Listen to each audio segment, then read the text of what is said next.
Thanks for tuning in to another episode of We Are Extension, a podcast hosted by K-State Extension, Douglas County. Throughout our episodes, we'll showcase all aspects of our work. This week, we're focusing on our community development program. We're proud to engage this community in all of our program areas, and this week, we're excited to share our efforts in building community capacity. Thanks for being here with us. We're glad you're interested. Now let's get started. Welcome back to another episode. This week, we're focused on community and economic development. I'm Marlin Bates. I'm the County Extension Director, but I'm also the Community Development Extension Agent here at the Extension Office in Douglas County. Some of you may know that we have a state statute in Kansas that mandates that each county will have a County Extension Council. We have that here. I often ask people, how many people do you think we have elected to the Extension Council in Douglas County? And if I'm in front of a group of people, I'll see hands raised that show 4 or 5, sometimes 3, sometimes 2 hands get raised, and I'll see 8 or 9. But the fact is that we have 24 members of the Douglas County Extension Council. Those folks serve to do a lot of different things, not the least of which is to inform the work of this office. So as you might imagine, it's a pretty critical role. It's a very important piece of our work. And what's even better is that those 24 members are actually divvied up into 4 different program areas. So we've got agriculture, natural resources, we've got our 4-H youth development program, and our family and consumer science and community health and wellness, as well as community and economic development. Today, we are joined by Chef Jack Lowe, who has been serving on the Community Program Development Committee of the Extension Council for coming on 4 years. Welcome, Jack. Thank you for having me. Really appreciate it. Well, so you and I got to know each other because of the role that you served for the last 4 years. Since then, we've come to know each other in a lot of other ways because you are a chef, because of the work that you do at the high school in Eudora. I think you actually even coached my kids' soccer team. I coached your son's soccer team, too. Yeah. His only winning season. So for several of those 4 years, you've been serving also on our executive board. Yes, so that executive board just, does exactly what you might think it does. They sort of pay the bills and they kind of do more of the day-to-day sort of board work that exists here alongside me and our other staff. So your second term is getting ready to expire. So I just want to say thank you for holding out for 2 full terms. But I'm curious, Jack, so what did you know about the Cooperative Extension Service before you joined up with us? I mean, honestly, I didn't know a whole lot about it. It's one of those things. I drove by the office all the time, always saw it. Was just like, I have no idea what that is. Yeah. Well, I think that's an important and perfectly okay response because, there's a lot of people in this community and we certainly like to get our message out as much as we can, but it's not always possible to make sure that everybody knows all the things that we do. Oh, yeah. So I'm curious, 4 years in, how's that changed? I've learned so much that the Extension Office does. There's just, you've named all the different groups that they run and help facilitate that. Just for me, it's amazing how much stuff you guys actually do for the community, for the whole county. For a long time, I think my first couple months on the committee, I really thought we were just here for and not to offend anyone, but we were here for the master gardeners, and that was it. I felt like the whole conversation was always about master gardeners. That was kind of it. Every now and then they'd throw in some 4-H, and that's all I ever kind of felt like I heard about for a while. Finally, I just jumped into everything else. One random meeting, I felt like it just suddenly switched over to... It became a clearer, bigger... Yes, clearer, bigger picture. I can appreciate that too. I feel like there's a lot to learn. In fact, when we talk to new extension professionals, it's not uncommon for us to say, look, it may be a year or 2 before you really get your hands fully wrapped around what this organism is, because it is multifaceted. There's a lot going on in a lot of different places. And I think that's why we're doing the podcast, in part just to make sure that people understand, what is the breadth of work that we do. I hope that a resident of Douglas County doesn't have to serve on our executive board in order to fully grasp all of that. But the reality is there is quite a bit. There's enough there that you probably, if you know us as an organization, you probably know a piece of us. Yeah, right? Generally, that's what I've discovered is there's always, people always are like, yeah, I know this part of it, not necessarily this part of it. Or I've heard about how you guys do this. And it's like, yeah, that's one thing. There's a lot more that you guys do that I've discovered that I've been kind of blind eye about. Yeah. Well, and I think that's even true within our extension council, like that 24-member body. So you've got 6 people maybe that are in our ag and natural resources. That's their lane in life, so that probably is their touch point with our organization, if there is one at all. But when they meet as a program development committee, that's what they're talking about. They're talking about ag and natural resources. They're working with horticulture and natural resource agents. But if those folks also serve on our executive board, that's really where they start to learn about the whole breadth of the organization. So they get to hear from our staff, all of them, about the work that they're doing. They get to evaluate our staff and kind of see where there are strengths and where there's opportunity for improvement.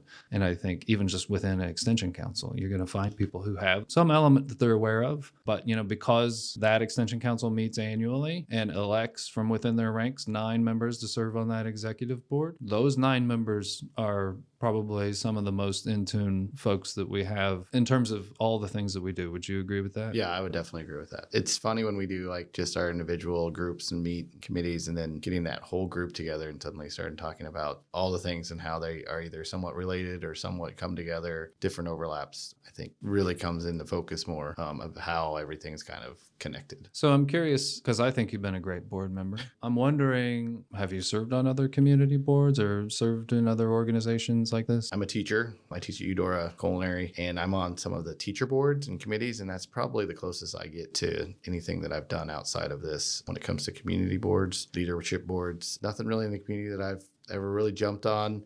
I've helped out with different organizations, but never really on the level that we have with the executive not board. on the board. Yeah, not on the board. Well, I'm curious, do you feel like you're leaving us? And this isn't meant to be a farewell party, although it does kind of feel like it. I'm certainly grateful. And so you should be picking up on some gratitude as you leave us. Do you feel like, okay, so we've talked about maybe you've learned a little bit more about our organization, but what I'm curious about is have you developed as a leader? Do you feel more equipped to serve your community? Is this something that's benefited you that you feel like is something you could take to other organizations? I definitely have. We've kind of talked about it before, but my big thing that I like about it is that it has introduced me to more of a community of Douglas County and less of the community of just Lawrence or just Eudora or just Baldwin or just the different towns.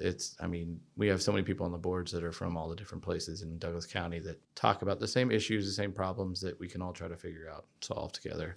That's a big one, just bringing that bigger picture in. And I think that's a big thing to take away is people tend to focus on the little details and that one little thing that bothers them, and they don't really figure out how does that affect the big picture. And I think serving on this has shown me yes, focus on the little things, but also finding that big picture is really important and is kind of should be more the goal than sweating the little details that just affect one person. And maybe working with others, right? Yes. So maybe I'm betting you didn't know much about us when you came in. When you came onto our executive board, you probably were surrounded by people that you didn't really know, I'm guessing.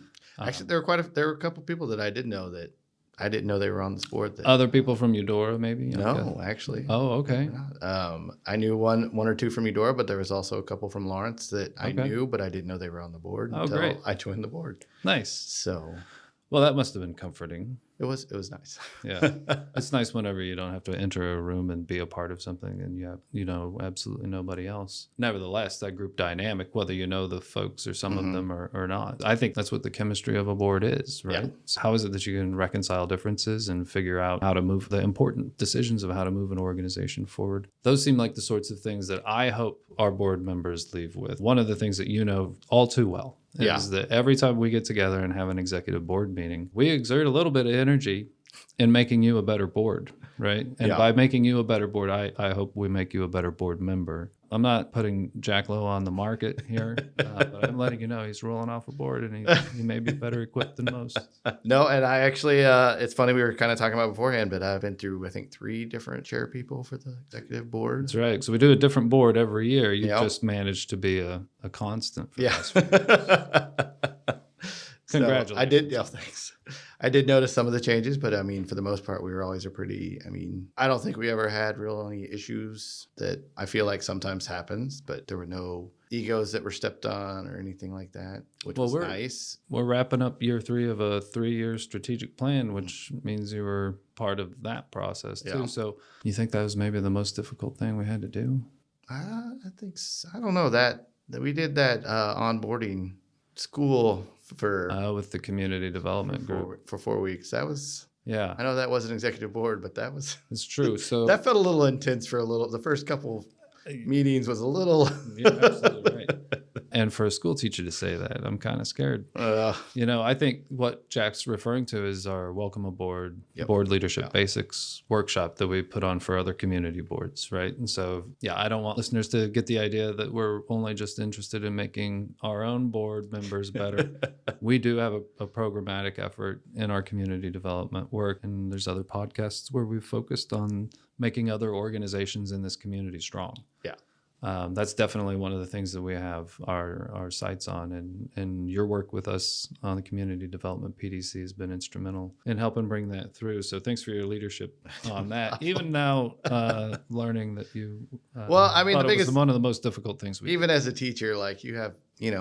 For me, I have high schoolers, but when you do it with people who are your age, younger or older, but are still professionals, and you're trying to teach them something, it can be a little more intimidating than high schoolers can be. So in education, we have the saying of teachers are the worst students because they don't want to pay attention. They think they already know it all. So sometimes it's the same way with professionals. They can be the worst. That's a good point. They all think they already know it. You can get people who've been on a board forever, and they're like, you can't teach me anything. So I think with that thing, there were quite a few who were like, oh, okay, yeah, I'm going to take that back. So, there's something to be said about a willing student. Yes. Yes, that's I noticed that as I transitioned from graduate school to as an extension professional, I used to teach undergrads all the time. And then when I came into the extension world, I started teaching people who signed up to come, voluntarily, like willing students. And there's a difference. Oh, yeah, definitely. So your work is primarily in the sort of hospitality, restaurant industry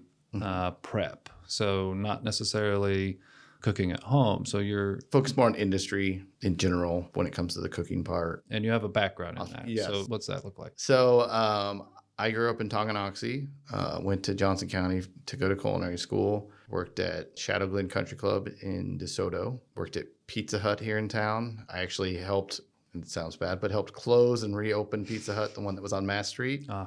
And I helped open the one that's now on 23rd. Gives you some age there. I was actually at Free State for a while. I worked there for about 8 years off and on, different roles from line cook, catered some events that they did, helped when they opened the East Side Brewery, did some events there too as well. Worked under Chef Rick Martin at the time, helped with a lot of stuff with that. Then I also worked at Teller's when it was in town before it closed. It's now Merchants. I worked there for about 4 years. Again, different positions from sous chef to line cook to prep cook, whatever you want to go with. So lots of cooking in the background. I've always wanted to be a cook. I've always wanted to be a chef. Love it. Still love it. The only reason why I transitioned to education was because me and my wife wanted to have a family, and restaurant hours aren't always the best. So when this job at Eudora opened up, at the time, Rick Martin, who was getting ready to open Limestone, was teaching there, and he needed someone to come take his place, and he said, you should come apply. And I think it was Memorial Day, which is in May, and the job opening, I had a week to get in my resume, and I had to go buy clothes for an interview because I've been working in restaurants, so chef it's like clothes chef clothes should have worked. So jumped in that. And how long ago was that? This is my 13th year of teaching. Oh wow! So it's been a while. Okay. And so, it's my daughter. We got pregnant with my daughter, and that's when I was like, I need to find something that's a little more family. Do you think your role in these students' lives is to help them do anything other than, just like learn the trade that you are so passionate about? Yes, definitely. I teach it more than just cooking or how to work in a restaurant or the different aspects of it. I have quite a few who I still stay in contact with even after they graduate. I have several that treat me as a second father. I had a girl last year who we were at track meet. I was helping with the track meet itself. I was judging for the discus throw, and she showed up and didn't know I was there and started crying because she said her dad couldn't make it, but she was so happy because I was there. Oh, that's nice. A lot of those connections. I've helped many get jobs afterwards, and it's not even in culinary.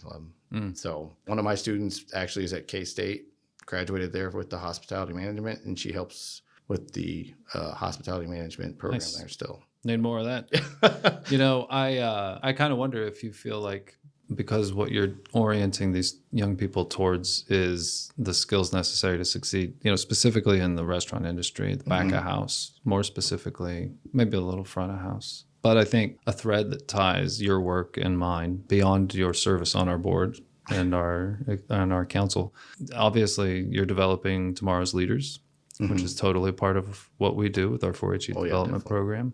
But I think you're also preparing people with the skills to be entrepreneurial, to serve their community in a bigger, better way. And I know that, you know, you don't get to interact with every student that goes through the school, but I can only imagine that the students that you do get to interact with actually get a lot more than that imparted. So that might have been a leading question.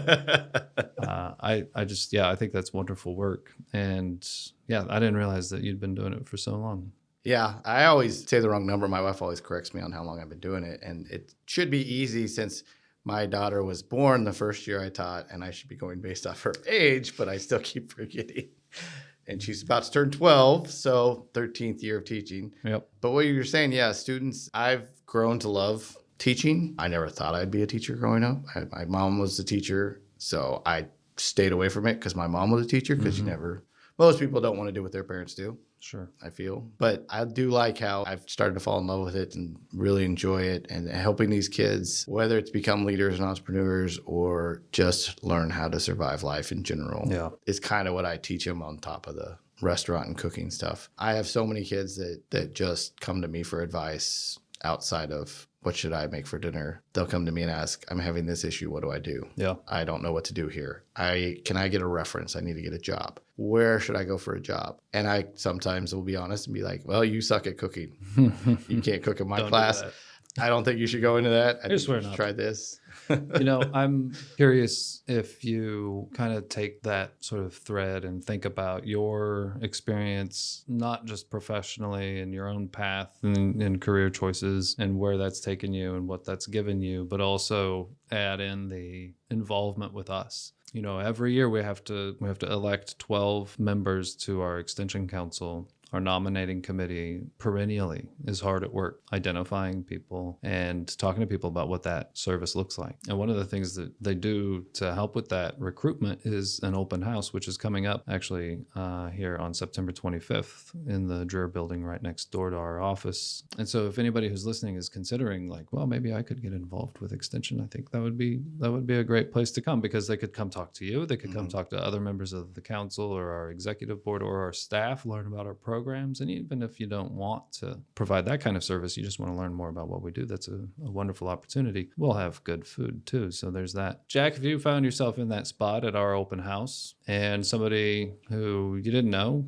came up and said, you know, I'm wondering about this extension council thing, do you think I should do it? Like, what would you say to him? The great thing about the extension council is there is a spot in there for almost everything anybody does. I think it's a great place. I think you meet some people. It's great for getting out there and just connecting with people that have like minds of what you're thinking about. And you can find a spot very easily. All our different groups, our different PDCs have something that'll be involved somehow that you would be involved with. It's just a lot of fun. For me, it was a lot of fun learning all the different aspects and learning all the different people and what they do. And then the fact that we're all in this group together trying to help you guys do what you do, help you figure out how to make it better. So yes, I mean, I'm all about the extension. I love it. Obviously I've been here for 4 years, so I've never been like, okay, I'm done, I need to leave. 4 years and he still loves it. So that's great.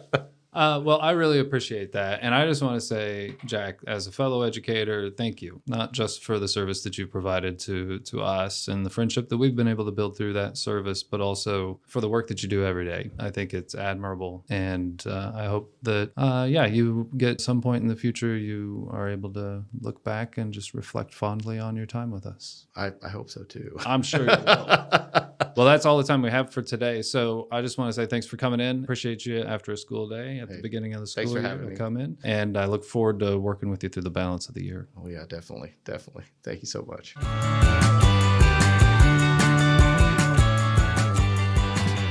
Thank you for listening to K-State Extension Douglas County's podcast. We hope you tune in again for not only more research-based information and resources you can trust, but also good conversation. Until next time.